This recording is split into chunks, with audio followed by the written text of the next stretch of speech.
we start again. There is just one small result on the characteristic which we will prove, and then we will go to the exercises on the previous chapter of rings, because there are quite a few exercises which we have not looked at. So what is the result? If R is an integral domain, I will write in the short form, then the characteristic of R is either 0 or a prime.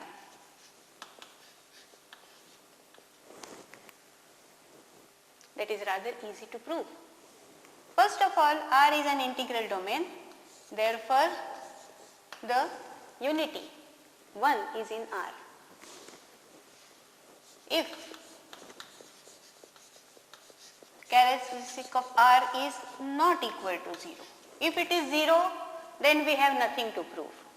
But if it is not equal to 0 and n is equal to the characteristic of R, then you have n times 1 is equal to 0. What we need to show is that n is a prime. Now, if n is not a prime, we will run into contradiction.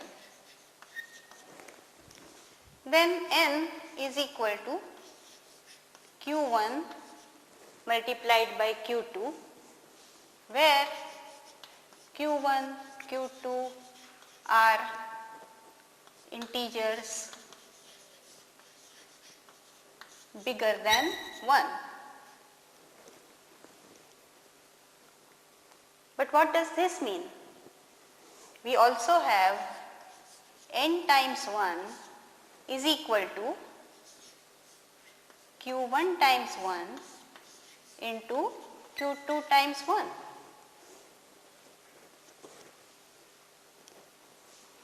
Because n times 1 is 1 plus 1 plus 1 n times, which is also equal to 1 plus 1 plus 1 q1 times multiplied by 1 plus 1 plus 1 q2 times. And this is equal to 0 implies that q11 is equal to 0 or q21 is equal to 0, and we have q1 and q2 less than n. And this is a contradiction. Why? Because the characteristic is the least positive integer which annihilates every element. So it is the least positive integer for which this equation holds.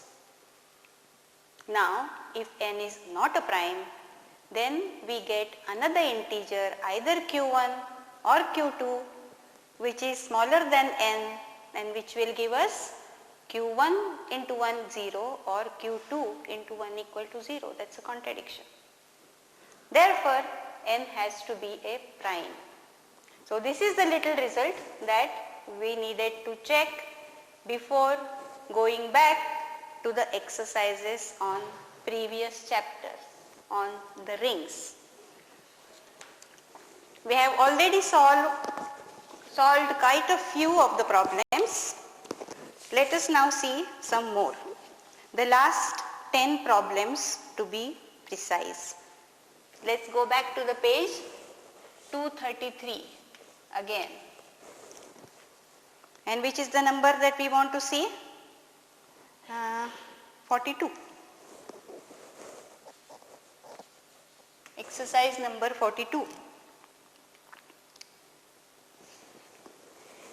S is a subring contained in the big ring R. Now the question is the unity of S also the unity of R?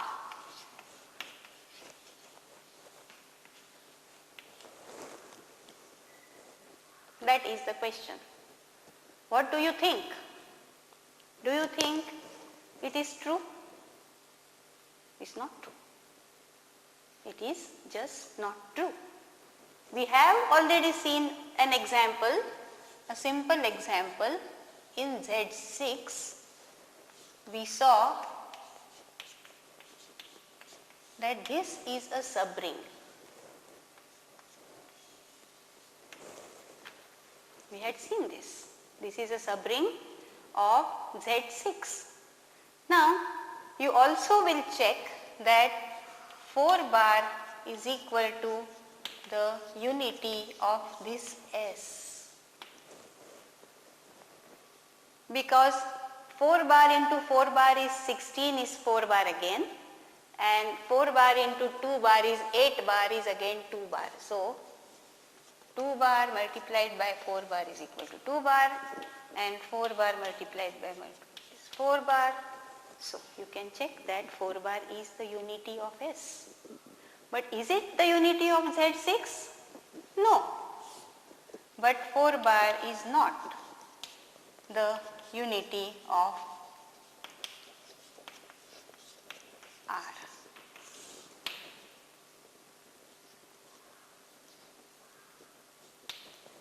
Oh, I hope you can read this. Maybe I should write a little bigger. I'll just write a little bigger. 4 bar is not the unity of R. Okay, so that settles the problem, that the subring can have a unity which is different from the parent ring. We will go to the next problem.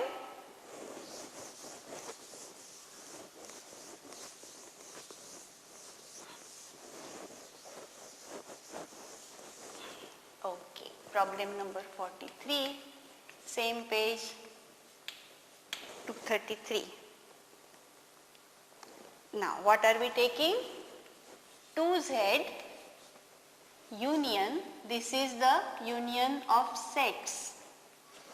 2Z is the ring of all even integers which are multiples of 2, and 3Z is the ring of integers which are multiples of 3, and this is the set theoretic union.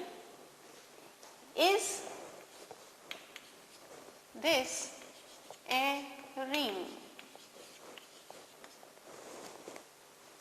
You can see that it is not, and it is not very difficult to see that, because it is not closed under the operation of addition itself.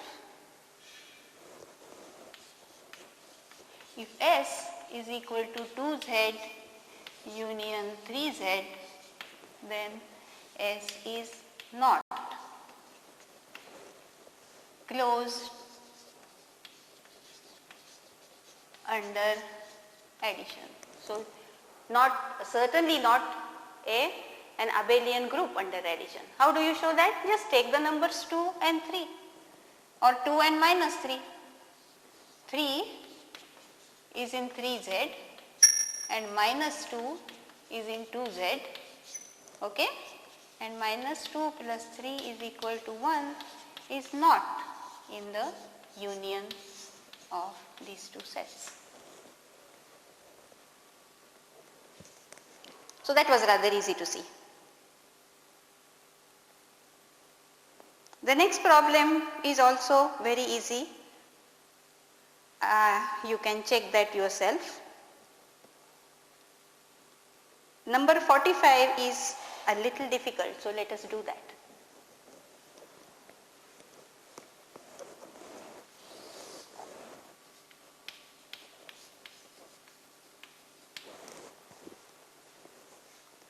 Determine the smallest subring of Q.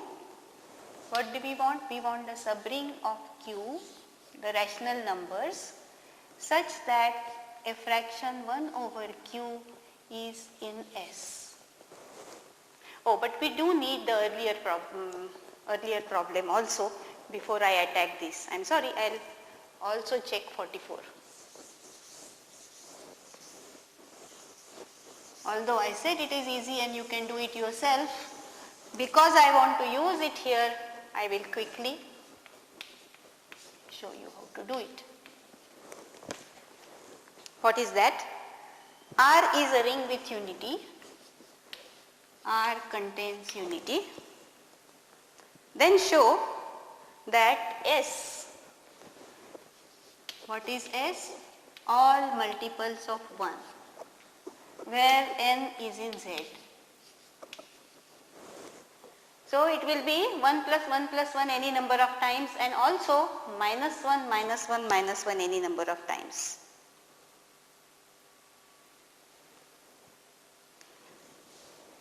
Is a subring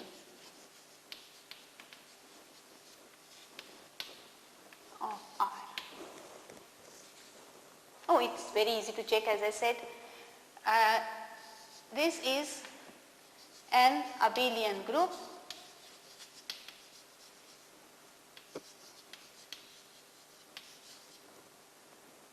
with addition.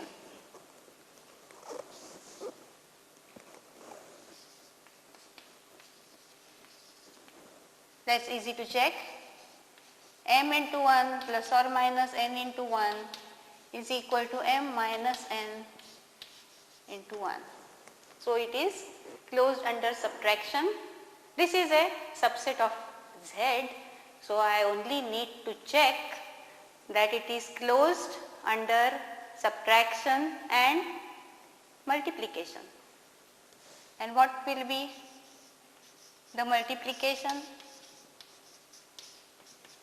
This will be m into n into 1. Even if m and n are negative, just go back to the rules that we have learnt about ring, the basic rules, like for example minus a into b is equal to minus ab and things like that. And you will check that S is closed under multiplication if m and n are positive or negative integers. So this is a subring of R.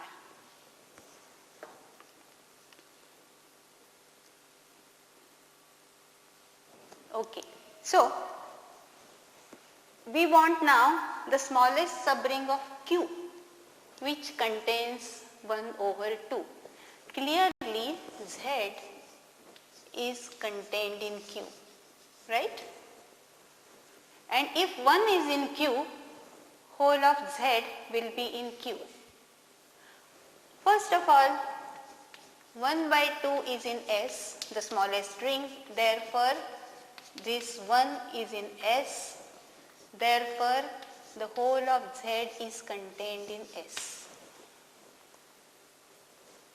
So that will be S contains the ring generated by 1. That is why I check the ring generated by 1 for general ring R. What else? It's not just Z, because 1 over 2 is also in S. So it's closed under multiplication. So 1 over 2 raised to R will also be in S. Okay? What is more? Q over 2 raised to R is in S, where Q is in Z. Because Z is contained in S, Q is any element in Z, and 1 over 2 raised to R is contained in S. Therefore, elements of this form Q upon 2 raised to R are contained in S. S is also closed under addition and subtraction.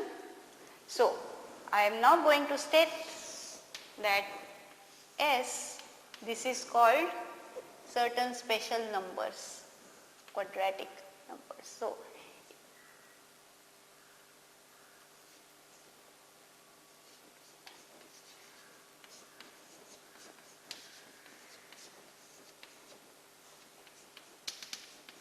plus a k upon 2 raised to k. This is the typical element of S, where these ai's are integers. This will be a ring.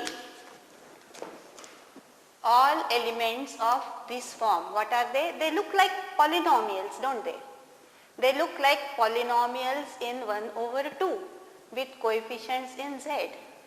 We have already checked that each of these terms is in S.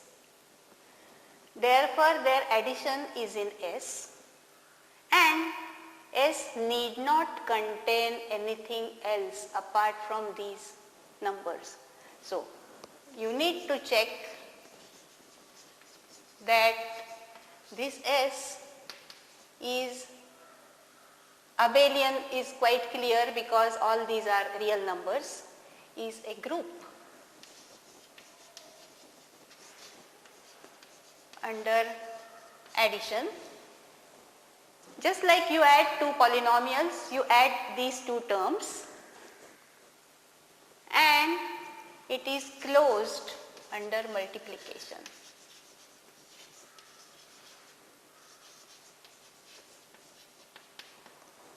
Closed under multiplication. Distributiveness follows because all these numbers are contained in real numbers or in Q in fact, and in Q our usual addition and multiplication follow the rules. Namely, multiplication is distributive over addition. You only have to check that set S, which is made up of such terms, is a ring, and it will be the smallest ring because a ring which contains 1 by 2 must contain terms like this. So, this is the smallest ring contained in Q and which contains 1 over 2. Okay, the next one is a little tricky. What does that give us?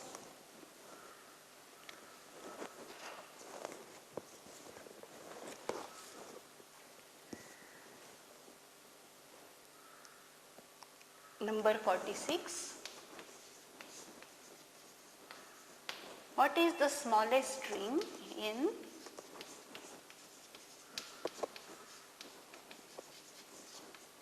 Q again, which contains 2 by 3?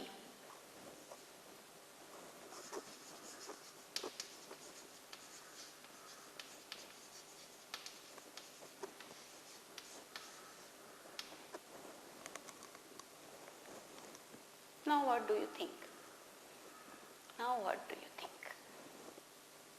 Okay, let us see which integers it must contain.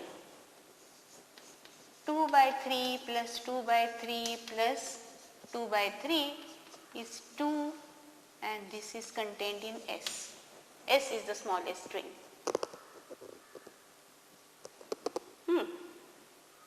Should S contain 1? Not necessarily. Why should S contain 1? S contains 2, therefore 2z is contained in S. Okay? 2 multiplied by any integer will be contained in S, but 1 need not be in S. And now what about numbers with 3 in their denominator? Numbers with 3 in their denominator, they will look like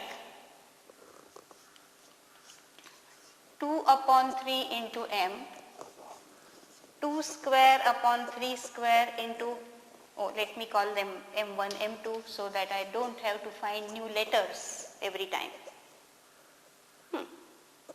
So, this should be in S and so on. So, 2 raised to k upon 3 raised to k, and this will be an integer mk. These are all in S. Can you now formulate a general element in S? Yes. Well, take a hint from the previous example.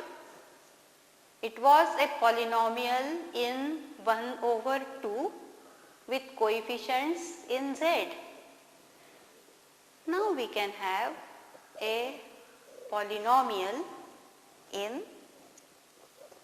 2 over 3 with coefficients. Where are now? M1, M2, etc. Where are the coefficients? They will have to be in Z, because that will be 2 upon, if it is 2 upon 3 into M1, it is 2 upon 3 added to itself M1 times. Again, this is not supposed to be the usual multiplication. It doesn't have to be the usual multiplication. So what will a general element look like? I will write the same A0 plus A1 into 2 by 3 plus A2 into 2 by 3 square plus AK into 2 by 3 raised to K. Now, where are these A0, A1, A2? Where are they? What I say is all the AIs from this A1 onwards, they are anything in Z but A0. A0 will have to be an even integer. So what is it? A0 is in 2Z and all other AIs are in Z. I bigger equal 1. I hope you can read this. So it very much depends on what generates the ring. In this case, we say that the smallest ring is the ring generated by 2 and 3 in Q. In the previous example, it was the smallest ring generated by 1 over 2. Okay, now number 47, I am going to leave it to you. It is very, very easy, and I certainly don't want to insult you by solving that for you.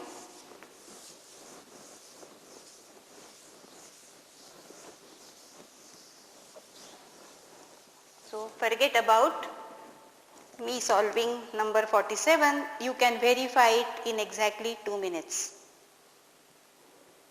Let us go on to the different idea in problem number 48.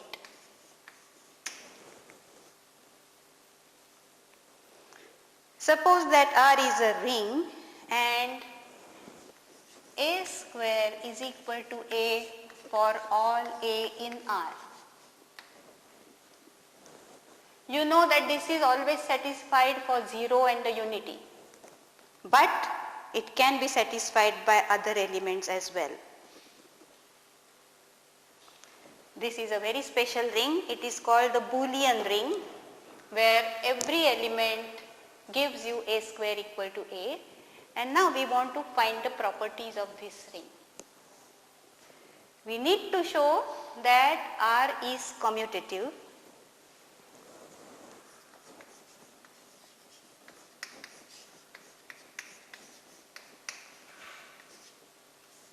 I will write abelian. Abelian and commutative are, no, I think I better write commutative, because abelian word we have used more for addition. They mean one and the same thing really, but it is just the usage, the practice. When I say commutative, it is for multiplication. Okay, this is a very, very special ring. We will also look at some concrete examples of this ring now. But let us prove this. Again, I want to take you back to your middle school algebra. not even high school, middle school algebra. What is that? A minus B square is equal to B minus A square. You know, all of you know this.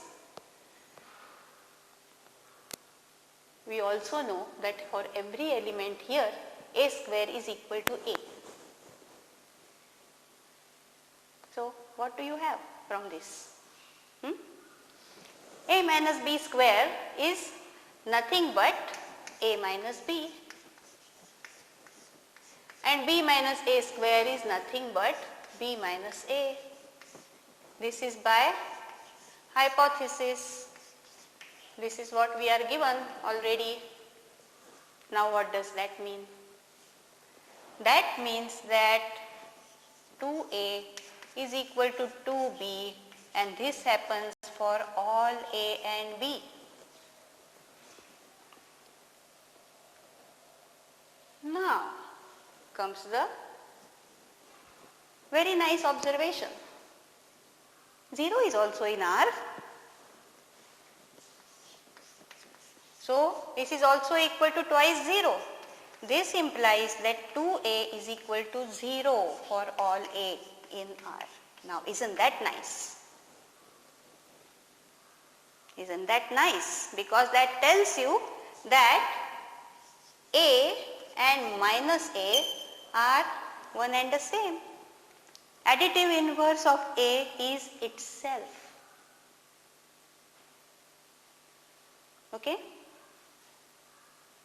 Now, with this special result, now it is not difficult to show that R is commutative.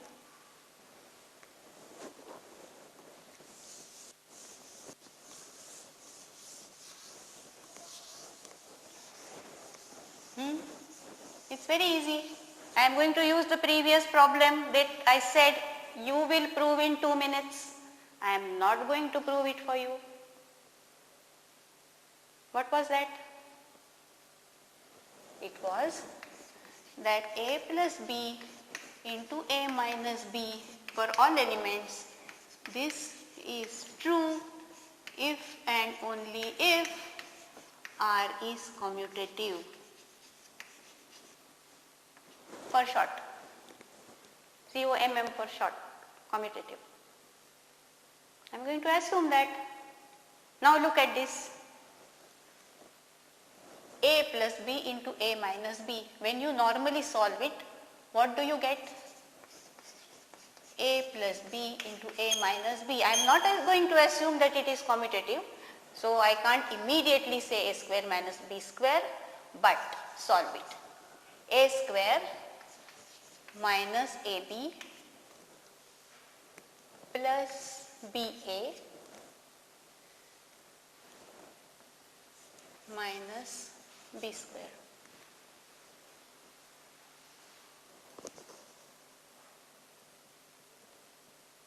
This immediately gives you this result, by the way, that it is commutative if and only if this is true. I want to show that this is equal to 0, or better still, I can also just expand A plus B square. What will I get?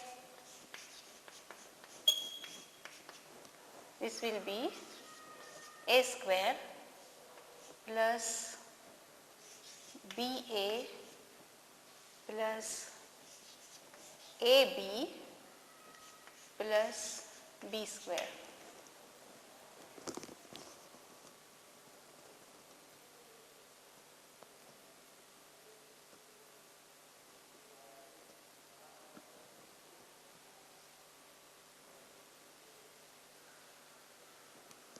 Now, can you check how will you show that it is commutative?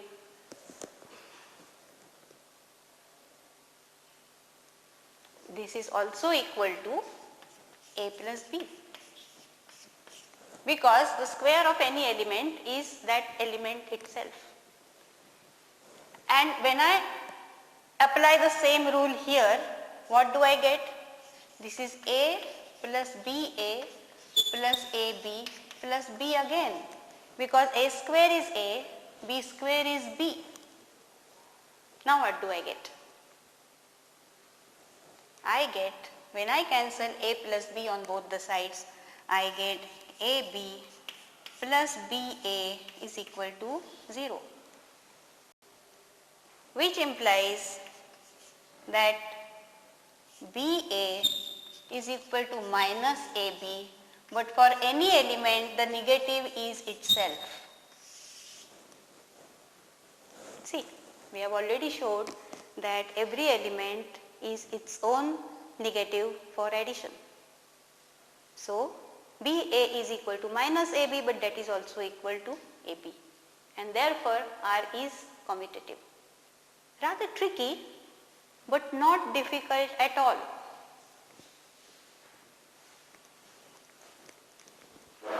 Okay, we will now go to the next problems.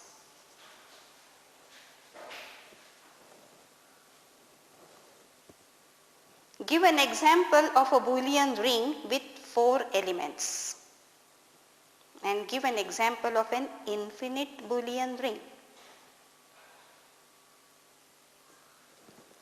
Okay, we will look at some example now. Let me go to the other side. I don't want to wipe this yet.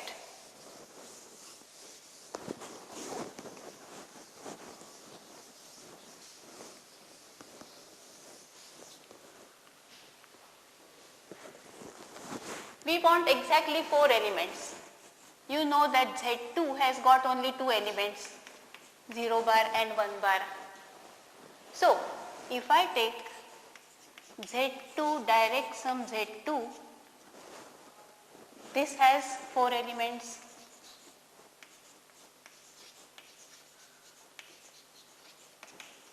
And what are they?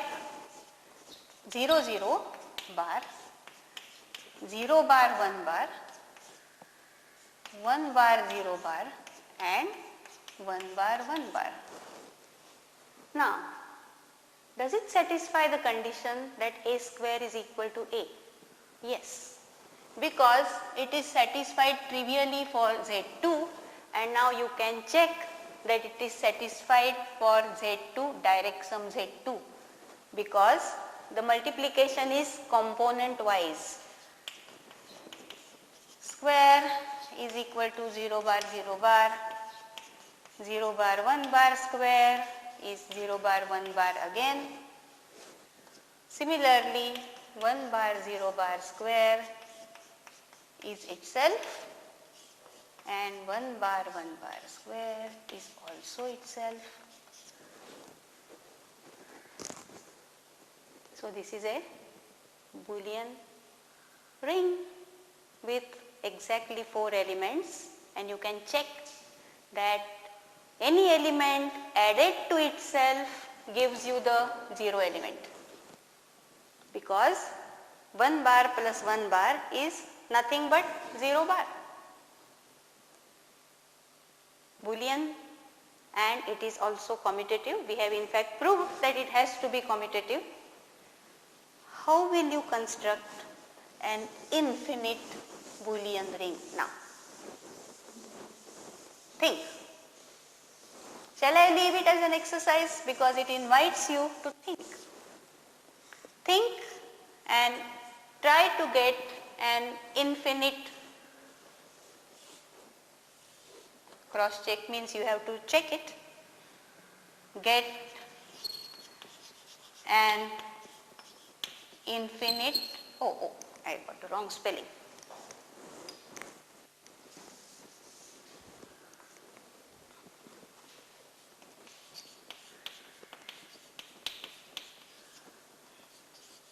Boolean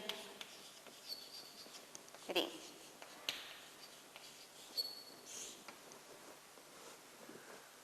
Okay, I leave you to get one.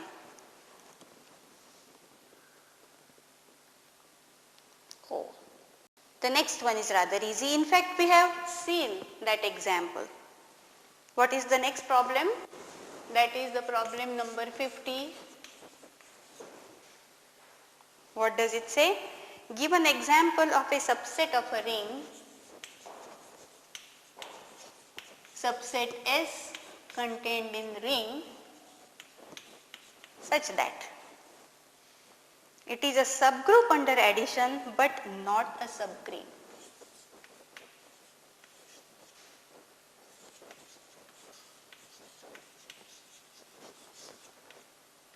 Under addition, but S is not a subring. In fact, we have seen more than one examples of this property. If you look at all the problems that we have already solved, you will certainly find those which satisfy this condition. A subset which is a subgroup under addition, but it is not a subring of R. Can I leave you to it? I'll just give you a hint. Look at M2Z. You will find examples there. Okay? So you can do it yourself. Now, the last one also I am going to leave it to you for exercise, because I have almost proved it. What does the exercise demand from you? It says that if there exists a even integer, positive even integer,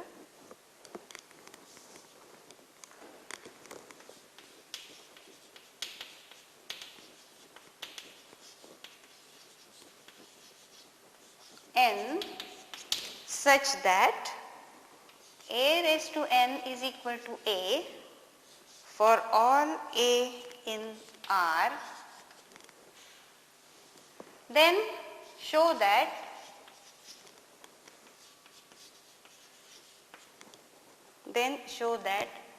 minus a is equal to a for all a. Okay? I have already done it. Maybe the notation is just slightly different, just a little bit of difference in checking out.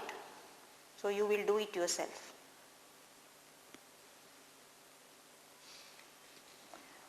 Now that we have some more time, we can go back to the new chapter and start looking at the problems on integral domains.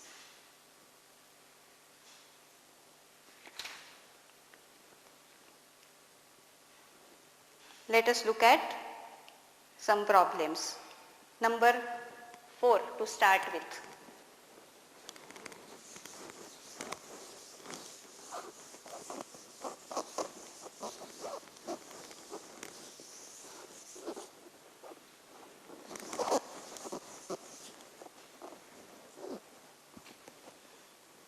Now this is problem number 4 on page 242.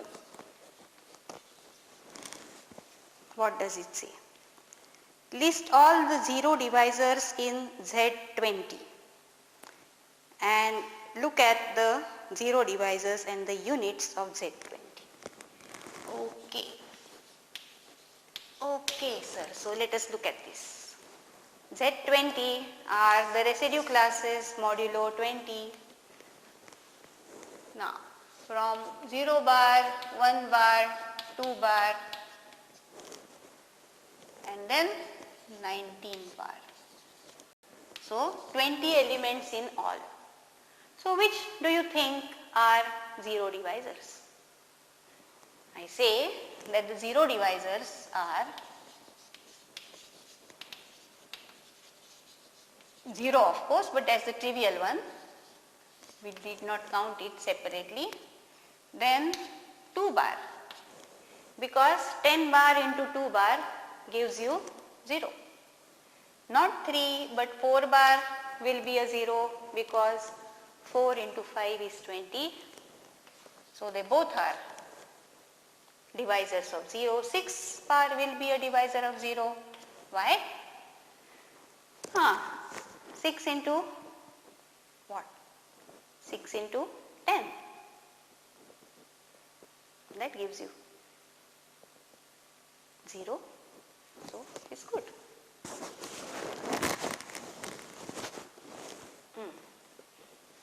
Then 7 bar, no. 8 bar, yes. 8 bar into 5 bar is 0, isn't it? 9 bar, no. 10 bar is of course a 0 divisor. Wow, so many 0 divisors. 12 bar. 12 bar into 10 bar again gives you 0 bar. So that is also a 0 divisor. You will realize that 14 bar, 15 bar, 16, not 17, but 18, not 19, and 20 is same as 0 bar. So how many are divisors of 0? 1, 2, 3, 4, 5, 6, 7, 8, 9, 10, 11, 12. 12 elements in the ring are 0 divisors. Aha. So what are the ones that remain? The remaining elements, 3, 7. See, these are 12, so we have to count 8. Altogether, we must get 20. 8, 9, yes, 9 wasn't there. Then 11 wasn't there, 13 wasn't there. 15, yes, it is odd, but it went into the 0 divisors. 17, 19, 1, 2, 3, 4, 5, 6, 7. What have we left out? Oh, we left out our friend 1. Okay? So these are the 8 members which are not 0 divisors. What I claim is the fact that these are all units. Can you check that these are all units? So this is a very special thing we are getting. Z20 is a ring. It is not an integral domain because there are 0 divisors, real 0 divisors, not the trivial 0, 1. So it can't be an integral domain. No question of being a field also. But all those members which are not 0 divisors, I say, are going to be units. Let us pair them. Let us check that they are units. Now, 3 bar, what is the inverse of this? 7 is equal to 1. So that is one pair. Okay. 9 bar, what will be the inverse of that now? 99? No.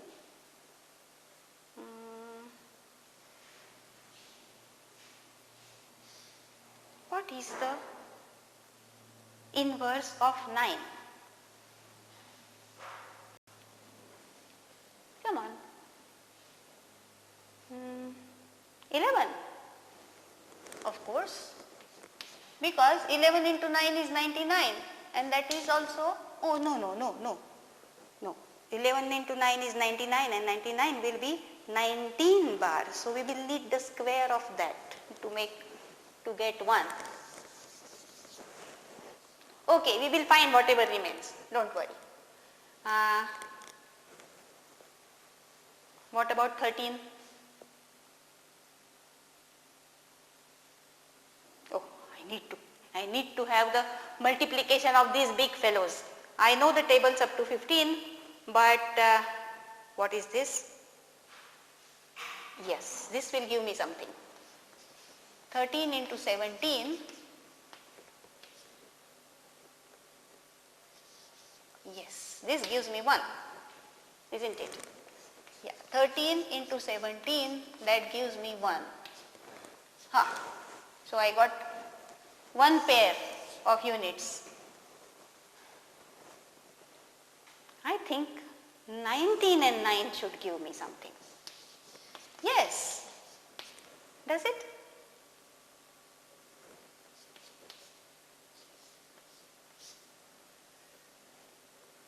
Isn't that right? Yes, but that's not right. Oh, but 19 into 19 will be the trick because 19 is minus 1. Ha! Because 19 is minus 1, 19 is the inverse of itself. Thank God I don't have to multiply 19 by 19. Okay, what is the problem now? And 1 goes with itself. So this has to go with 11. That is the only one remaining. Oh no, that is silly. That is silly of me because these are idempotent elements. Ha! Thank God. Otherwise you might think that I have forgotten all my tables. No, I don't remember all beyond 15, that is true. But this is what we get. So we have got the whole picture of Z20 before us. There are 12 zero divisors, 8 are not zero divisors, and each one is a unit because each one has an inverse. And how many idempotent elements are there apart from 0 and 1? Apart from the trivial elements 0 and 1 which are idempotent, we have these 11 and 9. Okay? So we have got 2 idempotent elements here and altogether 8 units. So we have got the whole picture of Z20. Let us see what we are now supposed to do.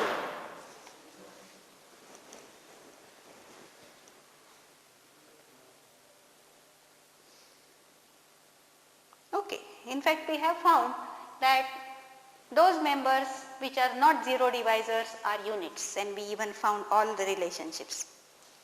The next problem says, show that every non-zero element of Zn is a unit or a zero divisor. Wow! What we discovered for Z20, now we need to prove for general Zn.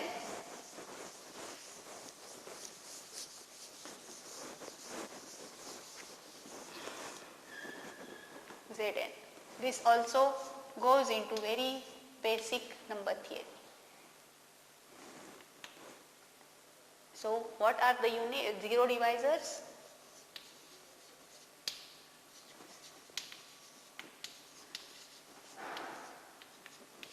S and A not in S implies A is a unit.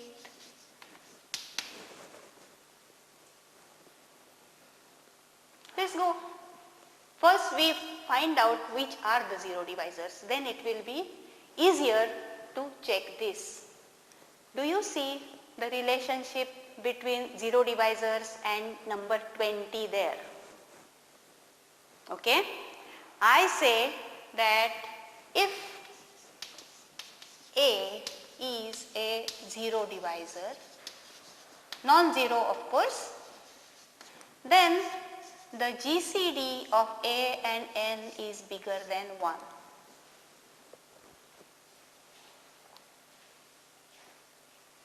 Okay. Next, if A is not a zero divisor, then A is a unit.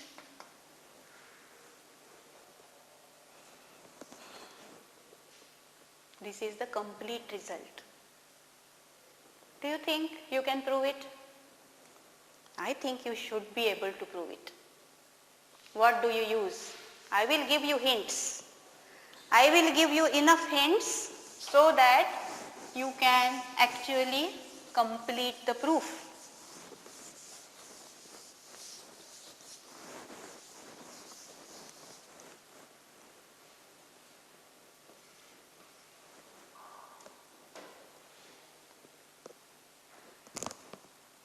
This is the other way round. 0 is A is a zero divisor if and only if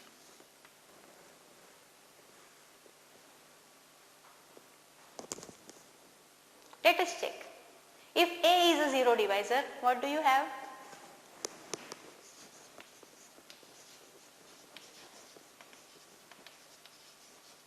And A not equal to 0. Then there exists B not equal to 0 such that AB is equal to 0 in Zn.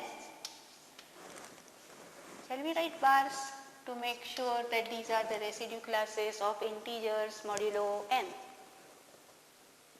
What does it mean? This implies that n divides AB, but A bar is not equal to 0. So n does not divide AB, divide A, sorry.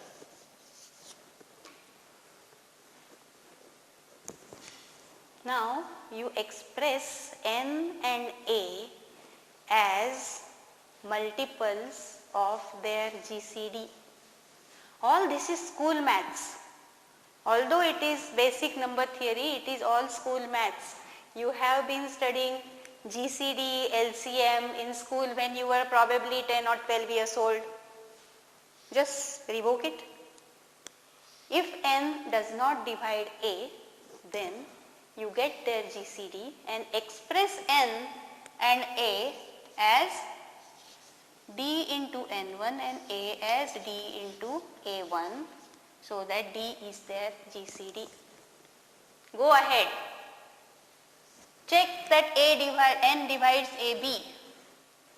So this B bar, B and N will also have some common factors.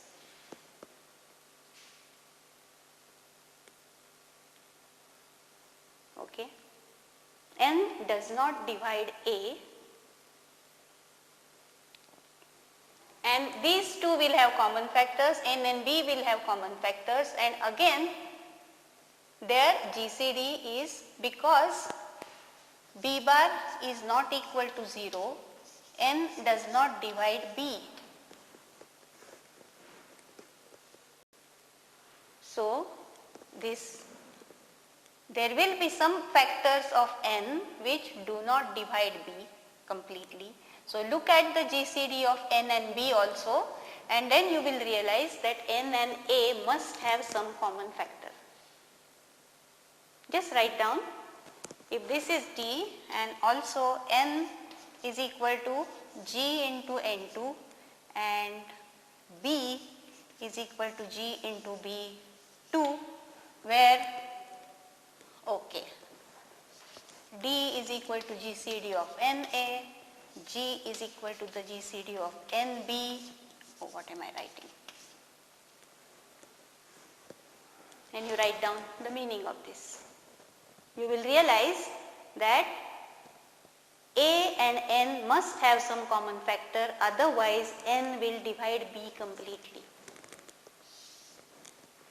If N divides AB, and if N and A do not have any common factor, then N will be completely dividing B, which means that B bar will be equal to 0, which will contradict this.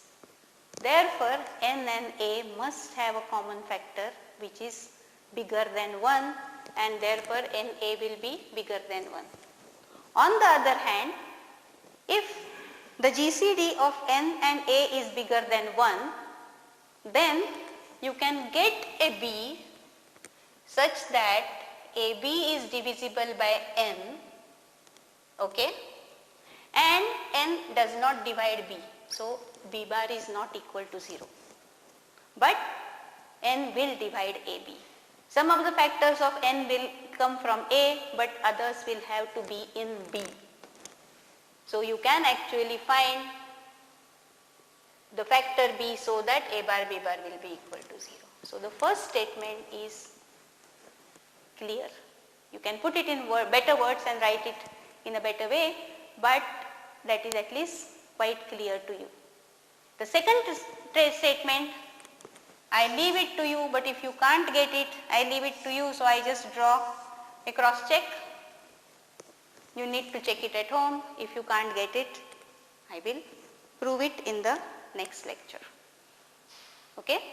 And always my offer to you is if you have tried really hard to solve a problem and if you can't get it, you can always ask it to me, and if I find that more people are not able to get it, then I will solve it in the class for you. Okay? So remember, wherever I have drawn cross checks for you, they are for you to check and verify. And then after trying, if you can't get them, come back to me.